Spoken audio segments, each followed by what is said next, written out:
stick it. I'm back with Adrian, and this is part 8. Please tell me where you went after you'd been transporting bodies. Well, the story was that the agency had, behind my back, been in touch with my supervisor at the hospital and said, how much is it worth extra to us to allow you to keep him on your staff? Yeah, because they hadn't said what the filing was. That was pretty sneaky, wasn't it? Yes, it was. So, because can you imagine if that went down? Oh yes, well we got a job transporting dead bodies. No one would have gone. No. So that's how they disguised it. Yeah. It's the worst kept secret in hospitals. Really? Yeah. I mean, we had a code in the hospital. We all had to carry radios on us, and if, for example, we would get a call on the radio saying, there's a parcel at Swanward to take to Rose Cottage. Is that with a dead body? That's go and collect it from whatever ward. Swan is not there, but I use that as an example. Yeah. Because I can't remember the name of the ward. Yes. But it meant that there's a recently dead body on Swanward that needs taking to the little hut that was the morgue. The morgue. Yeah. The little hut. How many bodies at any one time do you have in a morgue? Let me think. There were 1, 2. They're all in drawers, aren't they? 5. No, they're behind freezer doors. Freezer. And behind the freezer door, there are. I think there's 1, 2, 3. I think it's 4 bodies. So the morgue had a capacity of 5. There was capacity for 20 bodies. 20 bodies at a time? At a time. And some are kept on ice, aren't they? They're all kept on ice. As soon as they're collected off the ward, they are taken, still wrapped in their sheet, taken on a gurney into the morgue, which was at the top of a hill. And I remember the last body I ever moved was incredibly overweight. The lady was so heavy that bits of her body flopped over the sides of the gurney. You could do your back in, couldn't you? Very easily. I mean, in fact, we nearly did her in twice. I had my... Did you ever have the experience of the body waking up? No. Because it wasn't dead. I've heard about that. I was only there for 2 weeks. No, but I've heard about that. It occasionally happens. It's a very rare... It used to happen more in the Victorian times. I've learnt this. Yeah. When medicine was in its infancy compared to what it is now. Yeah. And indeed, there were some people that were so afraid of being buried alive that they insisted a bell be put on their grave stone and a wire going down through. You mean if they woke up, they could ring the bell? A little loop around their finger attached to the wire. If they suddenly found themselves in confined dark space, they could yank on this cable and it would ring a bell. And that's why you get the saying, that rings a bell. Isn't that interesting? Interesting. Gosh. And there were also people... It doesn't happen now, though. Very rarely, I should think. Not in this country. There were also people, and we're not talking too long ago, that actually died so that in spirit they can guard the residents of a cemetery. What? And yeah, on those occasions, that's where you get haunted cemeteries, because generally cemeteries are not haunted unless they had a guardian, which was someone who had given up their life in order to, in spirit, look over all the bodies laid to rest within the cemetery. A cemetery guardian. And that's generally where you got haunted cemeteries from. Do we have a haunted cemetery? There's one in Worthing that I know of, that I've got a web series nowadays called Dead But Not Forgotten. And there is a Facebook page for it as well. And there's I use 2 cemeteries. Now we're coming on, of course, to... We're coming up to the ghosty bits. Right. Well, let's go back. Okay. Because we're fast forwarding, so let's go back. Okay. Right. I was at the hospital.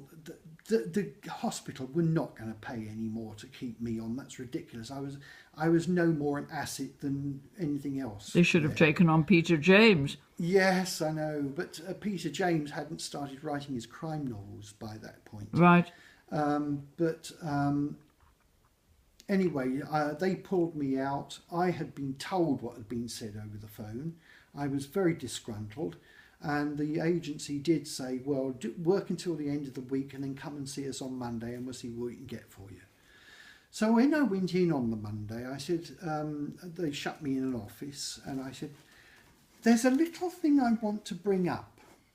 And they said, yes, what's that? And they said, is it a complaint? I said, not really, I'm just bloody curious. What's all this I hear about you asking extra money from the hospital to keep me on? Oh, because they told you at the hospital. Oh, yes. And they said, that's a thing of the past. Let's brush over that. We don't need to think about that anymore. Let's look to the future.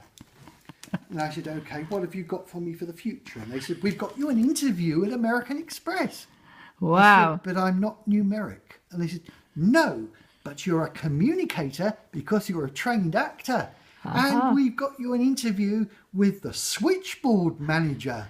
I said, great, okay.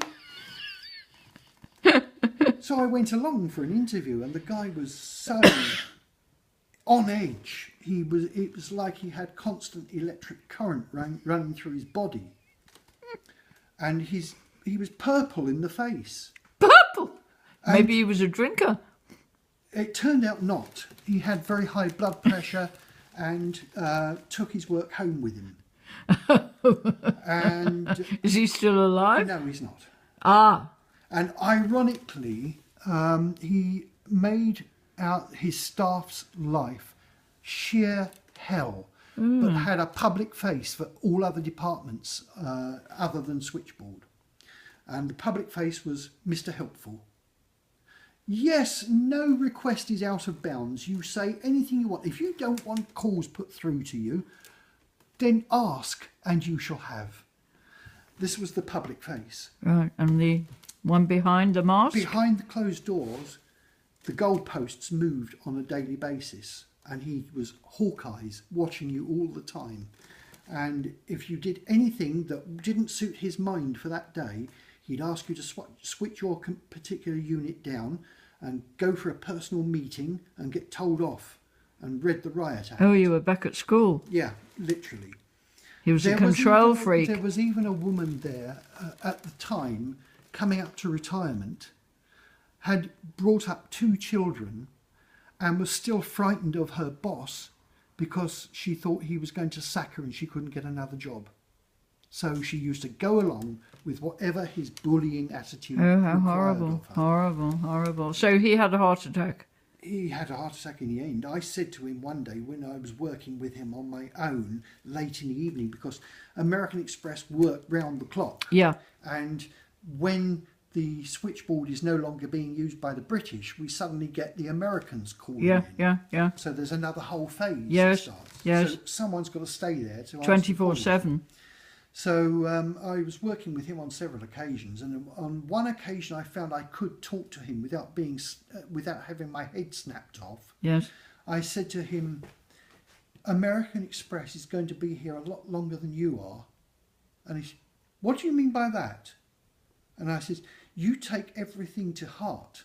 You take your work home with you. You're stressing out. You don't eat very well. You're overweight. How old was he? 32. Very young. And not married. He said, no, what you're saying is absolutely right. I said, well, stop taking everything to heart. I said, we can all see how it affects you because you're so bad-tempered. What did you say to that? And he said, well, thank you for pointing that out. I said, well, it's only the 2 of us. I said, so why not? I see it happening from an outside point of view. Yeah. And I said, American Express is going to be here a lot longer than you are, so calm down. Yeah. But one day he took it too far and he moved the goalposts once too often, and I basically told him to stick his job where the sun don't shine. And you left? I left. So that was 4 years? 4.5 years. Right. Okay. Well, what happened to Adrian will be in the next episode.